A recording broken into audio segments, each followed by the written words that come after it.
Now, if we think of all the important elements in the golf swing, what do we think is the most important? You've all got your own subjective opinions out there, but for me, one of the most important things is the grip. It's the only point of contact we've got with the golf club. And a lot of you out there, I've noticed, are making the same single mistake when it comes to the grip. There's a whole host of elements in the golf swing that can go horribly wrong for you because you're trying to compensate for that grip that you've got going on. What grip is it? Let me show you.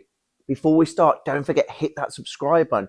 It's hugely appreciated when you watch these videos because it helps me to help you improve your game, which is the whole purpose of this channel. So there's three main ways of holding this golf club. There's the baseball grip, all 10 fingers on that hold of that golf club. There's the interlocking grip, where we're interlocking the little finger of our trail hand and we're interlocking it with the index finger of our lead hand. And then there's the overlapping grip, the Varden grip, as we like to call it, where that little finger on our trail hand, our right hand for right-handed golfers, is again over the index finger of our lead hand. Now, I'm not saying you've got to grip it one way or t'other, but what I am saying to you is a lot of people make the mistake of interlocking this golf club. Now, again, so many great golfers, your Tiger Woodses, your Rory McIlroys, your Jack Nicklauses, they all interlocked. Now, I'm not saying interlocking is a bad thing. However, the way you interlock is a bad thing. Why do I say that? Because most of you have what we call a really deep interlock, and you really push those fingers together when it comes to the setup. But we've got a massive problem when we really deeply interlock those hands, because the problem is then your left hand, again for right-handed golfers, is too far underneath the golf club, and your right hand appears too far underneath the golf club. What the heck does this do?